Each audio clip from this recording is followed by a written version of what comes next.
Today, the staff at Catholic Communications remembers our friend and colleague, Cindy Clark, who passed away October 17th from advanced stage cancer.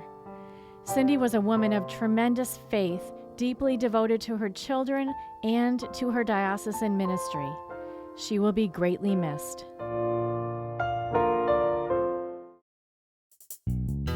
Coming up on this edition of Reel to Reel, we'll introduce you to the Gray House's new executive director, Teresa Spaziani. An East Hampton family is named Family of the Year by the Massachusetts State Council of the Knights of Columbus. I'm Carolee McGrath. I'll have the story coming up. And stay tuned as some young people attend a unique summer camp.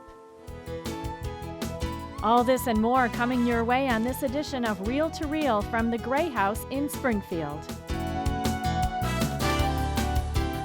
Hello and welcome to Reel today, and a special welcome to the Gray House in Springfield, a small neighborhood human service agency founded by the Sisters of St. Joseph almost 35 years ago to help neighbors meet their immediate needs and address the root causes of poverty. Much has changed in the 3 decades since the sisters transformed a dilapidated Victorian house in Springfield's North End. Now feeding about 10,000 people a year, providing academic support and after-school activities for children, transitioning assistance to adults, this house on Sheldon Street is busier than ever. With a budget of more than $250,000, the operation of the Gray House now is under new leadership. Teresa Spaziani was appointed this summer. Kathy Harrington visited the Gray House to meet this new executive director. The children of the Gray House Summer Program have good reason to be excited. Today is one of a handful of days they get to stay on site, and there's work to be done in their gardens. With clipboards and rulers in hand, they set to work, measuring the growth of their vegetables and flowers. The garden beds were just a good way to still connect that nature aspect and fit in healthy eating and making healthy choices. Teresa Spaziani says the summer program is just one of the ways the Gray House serves more than 8,000 people in Springfield's North End neighborhood each year. A familiar face at the Human Service Agency, Spaziani is passionate about her work. She took over as executive director this summer. It really is amazing to be here. I've started volunteering a little over 7 years ago, and I fell in love with it. I fell in love with the people. It was just so different. It was so small, but the impact that they had on the people was enormous, and you can't even describe it. So I fell in love with it, and I wanted to continue to get involved. From volunteer to staff member to board member, Spaziani knows well the mission of the Gray House. In 1984, a small group of Sisters of St. Joseph turned an abandoned house into a neighborhood center to meet the civic, social, and educational needs of the community. The mission has not changed. It has always been to meet the transitional needs of our neighbors and do that through food, clothing, education, and just offering a safe space where everyone is treated with dignity and respected. People of all religions and cultures walk through their doors. Thanks in part to funding by the annual Catholic Appeal, the Gray House continues its work year-round with its food pantry, adult education program, and the Kids Club after-school program. We have 2 full-time staff, a few part-time staff, but pretty much all of our programs are really brought to life by our volunteers. Our largest fundraiser is our spaghetti supper, which takes place in March. Many of the families served by the Gray House join in. It's an opportunity to get to know the parents and siblings. We want them to feel like we're giving them hope and they are part of a community and can come to us for anything, and we'll help them. One of our counselors for summer program right now, Mercy, she went through the summer program when she was younger, and her mother was in the adult education program. So there's a lot of that crossover between the different services that we offer. The years Mercy spent in the Kids Club have helped her to set her goals. I know that I want to work with kids, so yeah, I'm getting to spend the summer with a lot of kids. has helped me realize that I do want to spend my life with kids. That's why I want to be a nurse or a pediatrician. We teach hope, we foster peace, and just make sure that everyone is treated with dignity. For Reel to Reel, I'm Kathy Harrington. The Gray House also provides English as a second language, citizenship and financial literacy classes for resettled refugees, and so many programs and services coming right out of this one Gray House. And we should also mention that they are all funded in part by the annual Catholic Appeal of the Diocese of Springfield, the charitable drive of the Catholic community here in Western Massachusetts, helping people from all walks of life. The appeal is now in the final weeks of its 2016 campaign, so it's not too late to make your gift. You can do so easily and securely at iobserve.org. Look for the ACA box. And still to come on Reel to Reel. I'm Peggy Weber, and I'll be bringing the story of a pipe organ encounter. And a faith-filled family receives a special honor from the Knights of Columbus. These stories and more are still to come on Reel to Reel. In your glory, Lord. The Chalice of Salvation, your weekly spiritual connection. I'm Passionist Brother Terrence Scanlon, inviting you to take time out of your busy day and join us Sunday morning at 10. We welcome Father Ryan Rooney from Our Lady of the Sacred Heart Parish as our Mass presider and celebrate the 30th Sunday in Ordinary Time.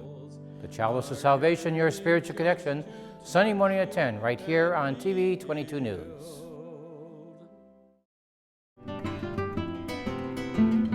Travel next summer with Bishop Mitchell Rosansky and Catholic Communications to Fatima, Portugal to mark the centennial of the Blessed Mother's apparitions. Departing July 17th, this 10-day pilgrimage will visit 3 major European Catholic heritage sites, beginning at Fatima, where you will walk in the footsteps of the 3 young children to whom Mary appeared a century ago. Witness firsthand the great faith of the Portuguese people and the beauty of the land. See how Mary's message still inspires. From there, we'll head to Santiago de Compostela, Spain, where the remains of St. James are buried. Mass will be celebrated in the magnificent cathedral, taking in the sights and sounds of beautiful northern Spain. Our journey will conclude in Lourdes, France, Europe's other great Marian shrine, where the faith has been celebrated for over 150 years. Each day, Bishop Rosansky, assisted by Father Gary Daly, will offer Mass. For more information on this trip, log on to iobserve.org or call 413-452-0670 for a brochure. Renew your faith in 2017. Join Bishop Rosansky and Father Daly for this great spiritual opportunity. Don't miss out.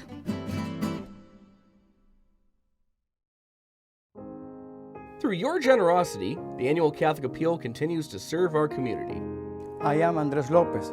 Catholic Latino Ministry offers pastoral services to families throughout Western Mass. We are there for people in need of God's mercy and love, all made possible through the annual Catholic Appeal. The annual Catholic Appeal, assisting our neighbors here in Western Massachusetts. Visit diospringfield.org and make your donation today. Thank you for your support.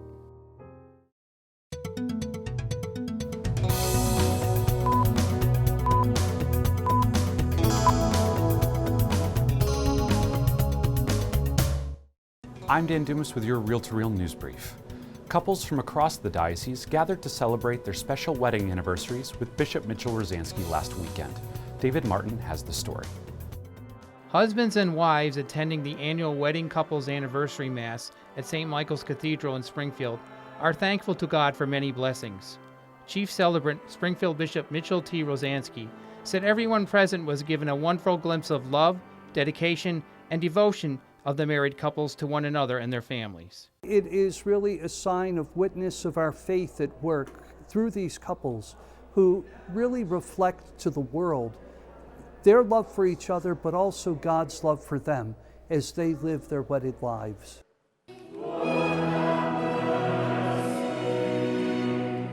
The music performances were inspiring to John Devine, who is celebrating a 40th anniversary with his wife Debbie. Debbie said it was wonderful to be included in the Mass. There were so many people here who were celebrating 50 and 60 years together, and for us, the youngins, it's nice to see the joy that they still have. And there was great participation, you know, in the prayers and in the songs. Bishop Rosansky asked married couples to stand and renew their vows during the rite of blessing for anniversary couples. Annette and John Ferreira, who have been married for 60 years, decided to attend the anniversary Mass with other couples who are blessed to spend many years together. And here we come back full circle to where we started from, in the church, together, and that's what makes it special, coming back to God. And He's given us strength through the hard times. Bishop Rosansky said prayers during the Mass asked for God's continued blessing upon the couples to give them strength as they continue to be witnesses to the world of what it means to cooperate with the grace of God. In Springfield, I'm David Martin. And earlier in the month, 3 Sisters of St. Joseph marked their special anniversaries. Julie Bollier introduces us to these remarkable women. 3 Sisters of St. Joseph celebrated their 50th anniversary of religious service at Montmarie Chapel on October 2nd. Sister Sally Marsh, Sister Mary Quinn, and Sister Joan Reisowitz took their vows in 1966, and all 3 began their service as teachers. Sister Joan Reisowitz said at the welcoming part of this liturgy, they entered the congregation at a time just after Vatican II's ending. And so it was a time of tremendous change in the church as well as in the world, and certainly in religious congregations. And so their paths moved from education in the Catholic schools, which all of us did at one point, into other ministries in addition, in parishes, in jails. In the case of Sister Sally Marsh, in the creative ministry of music and composition and writing. And so we give thanks for that diversity that's enriched us so much. Sister Marsh founded Moleworks, which is an SSJ ministry of the arts. Sister Quinn recently served as president to the SSJ congregation. She now is the program coordinator for the out-of-county reentry services at the Western Massachusetts Regional Women's Correctional Center in Chicopee and at the Western Massachusetts Correctional Addiction Center in Holyoke. Sister Reisowitz is Director of Resident Programs at Providence Place Retirement Community in Holyoke. Several hundred people attended the event, including family, friends, and members of the SSJ congregation, and those of other religious vocations. A reception followed in the cafeteria. Reporting in Holyoke, this is Julie Bollier. Finally, Grandparents' Day was again held at the Shrine of Divine Mercy. Carolee McGrath has that story.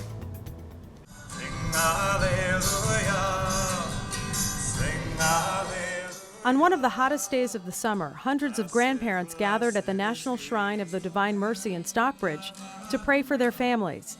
The Catholic Grandparents Association, along with the Marian Fathers of the Immaculate Conception of the Blessed Virgin Mary, who run the shrine, held the 4th annual Grandparents' Day. Alicia Bellinger, a retired teacher and grandmother of 8, is the local leader of the Grandparents Association in Massachusetts. Bellinger and her husband Gary have been married for 49 years. She says the Catholic Grandparents Association is a blessing because they're able to discuss issues they'd never bring up to their children for fear of hurting their relationship. Our one light of prayer is magnified into a big, huge bonfire, which is very powerful with God. And we lift up all our petitions, anyone who's sick, ill, in trouble, on drugs. There's so much child abuse, there's so much problems with dysfunction in families. We pray, and you should see the answers we get. We are very, very happy that our patrons, St. Anne and Joachim, they go right to Jesus, and he'll do anything for his grandparents.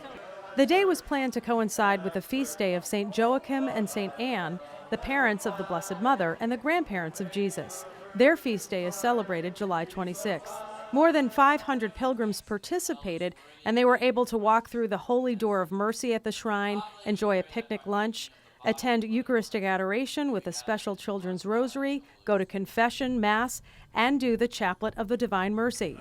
Mary Burton made the bus trip with people from St. Mary's Parish in Dedham. She brought her 2 grandchildren with her. Lily is 9.5. She has Down syndrome. She's a little gift from God. She had heart surgery when she was 3 months old, and so she's just perfect. Everything's fine with her now, and then she has her little sister who's 6.5. That's Nora. It is so important that children know that we all pray together, because that's what gives us strength in this world. We have to, pass that on to our children and our grandchildren. Lily says she likes to watch football with her grandfather and pray with her grandmother. Tell me, what is around your neck? What are the necklaces? Rose beads, and I love doing it because it makes me happy. Why does it make you happy? Because Grammy always help people. The Catholic Grandparents Association was founded in Ireland and has spread around the world. It's an official lay organization of the Catholic Church. Mary and Father Robert Vanetti, the vice rector at the National Shrine of the Divine Mercy, spoke about his own grandmother, who had a great devotion to St. Anne. Another reason why to show grandparents that my grandmother prayed for a priest in the family, and it came years after she died, and my mom knew right away she had to be so happy because she prayed for priests, and so knew it was the fruit of her prayers.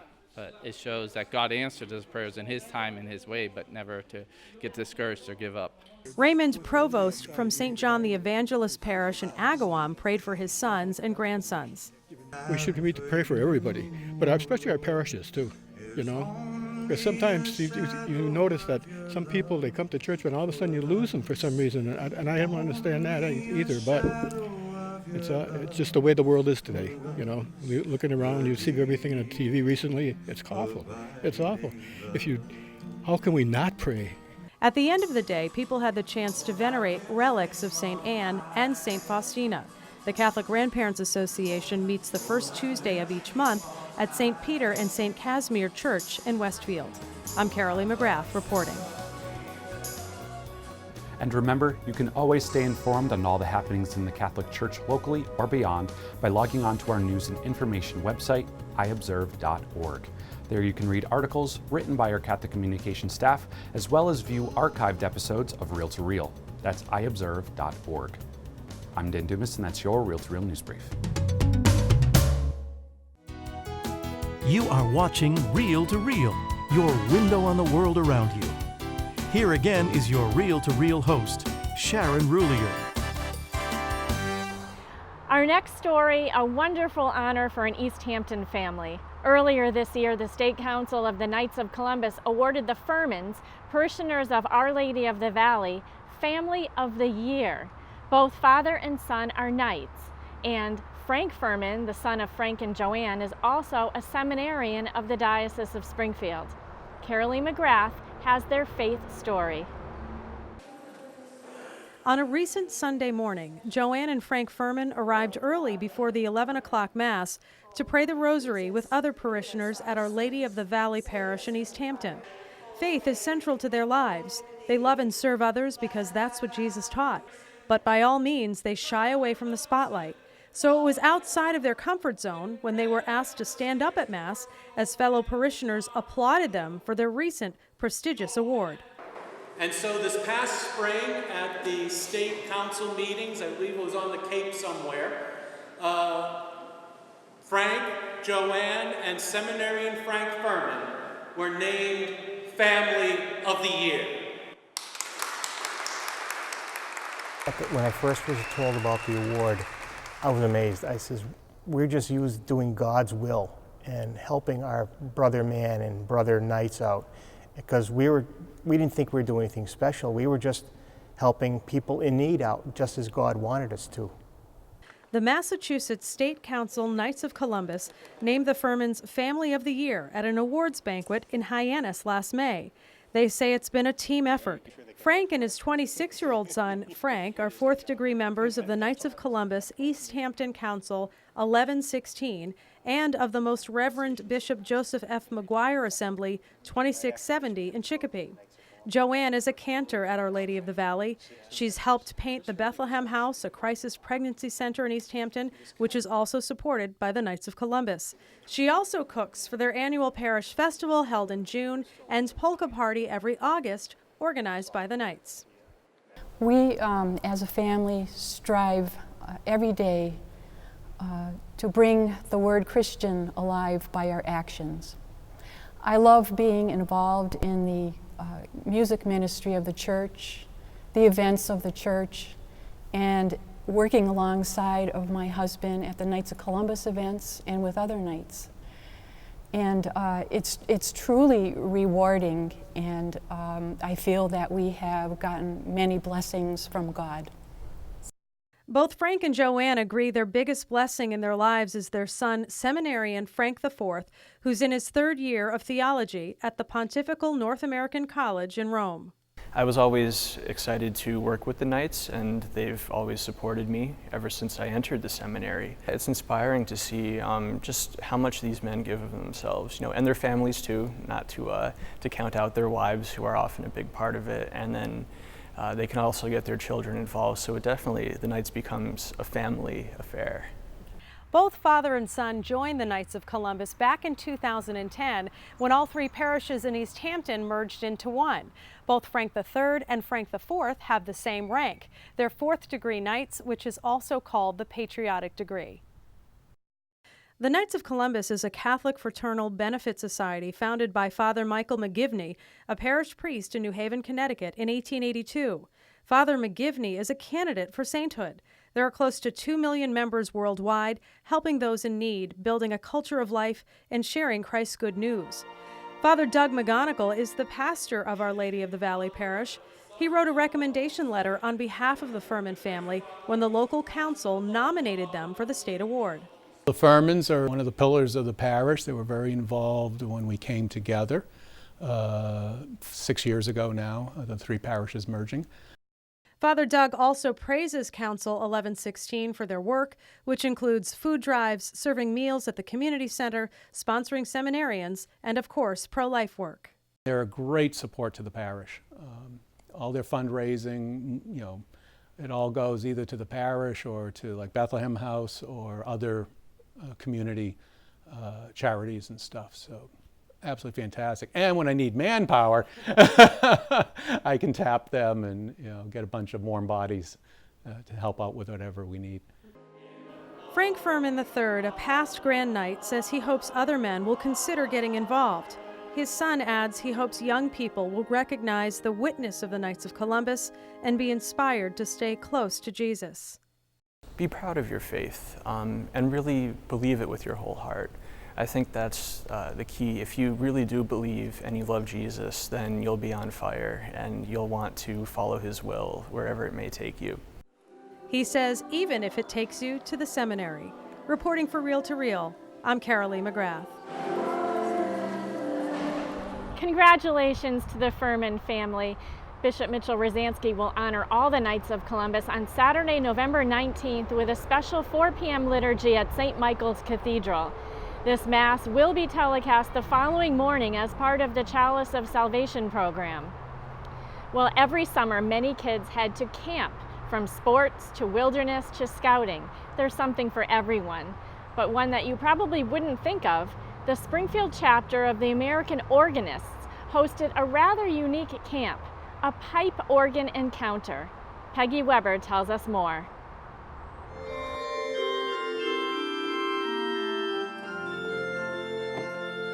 26 teenagers from throughout the Northeast, including 4 from the Diocese of Springfield, participated in a special pipe organ encounter. It was a chance to meet other young people who liked the organ and improve their skills. They lived at Smith College for the week, but practiced at various places, including St. Michael's Cathedral in Springfield. Ladislaw Pfeiffer, Director of Music for the Diocese of Springfield, and Dean of the local American Guild of Organists chapter, helped organize this important event. The organ is an unusual instrument because unlike a clarinet or a saxophone, you can't put it in a case and walk off with it. You don't have one at home. And so kids don't own pipe organs. They're relying on institutions that let them practice or have lessons on them. But in addition to practice places, the pipe organ encounter also gives the teens a chance to meet others who also really like the pipe organ. As one kid told me, he came up to me and says, "I'm not the only one that's interested in this." And I said, "No, you're not. There's going to be 26 other kids." And it was like, wow. One of the 26 teenagers was Mitchell Sadowski of St. Elizabeth Ann Seton Parish in Northampton. He said the pipe organ encounter was so close to his home that he could not miss out on that opportunity. And he said he loves sharing his passion for the pipe organ with others. Oh, it's so great to see people my own age that love the pipe organ as much as I do. It's great. Mitch said he came to love the pipe organ from going to church. When I was at church, I would be at Mass and I would hear the organ in the back playing, and it just filled the room, and it was so beautiful. And I said, I want to be a part of that, and I want to play that. And that was it. World-famous organist Christopher Houlihan was one of the instructors at the pipe organ encounter.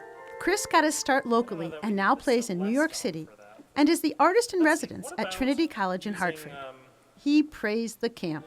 Well, the Pipe Organ Encounter is a great program of the AGO, and it gives young organists a chance not only to have a week of intensive lessons with a teacher, but especially to meet other young organists who have similar interests as them. And when I was 12 years old, I went to my first POE. Springfield chapter of the AGO helped send me to that, and it was a great opportunity to meet adult organists and have lessons, but really especially to meet other new friends who also love the pipe organ. One of the difficulties young organists have in learning how to play the organ is to find a place to practice. But during this pipe organ encounter, they discovered a magnificent place here at St. Michael's Cathedral. Pipe organ encounter participants also got to see how pipe organs were made and just have fun. Other students from the diocese who participated in the pipe organ encounter were Will Lucardi of Russell, Adam Jukowitz of Chicopee, and Christina Daybeck of East Hampton. They also were told to appreciate the gift that they bring to others. Some of you will go on to pursue music as careers, and others of you will keep music as an avocation. But we just said no matter what level you use these gifts, you're always giving people something that they need. They need hope, encouragement. Christopher added that playing the organ is a full-body experience. He said the instrument is enormous and can do so many things. And he is right. Just take a listen to a master like Chris. For Reel to Reel, I'm Peggy Weber.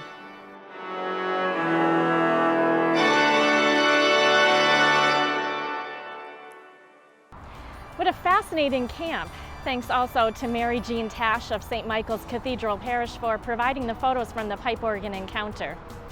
And for this week, that's Reel to Reel. Thanks so much to Teresa Spaziani and the folks here at the Gray House for hosting our visit today. And remember, you can make a difference in the lives of those who come here to Gray House or to the many other agencies funded by the annual Catholic Appeal by making your gift today. Go to a link at iobserve.org.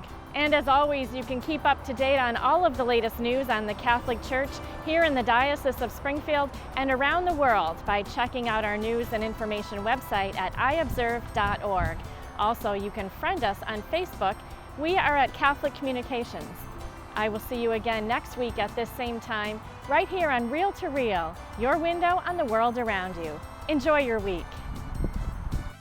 Reel to Reel is a production of the Catholic Communications Corporation, funded in part by the annual Catholic Appeal, and the support of you, our faithful viewers.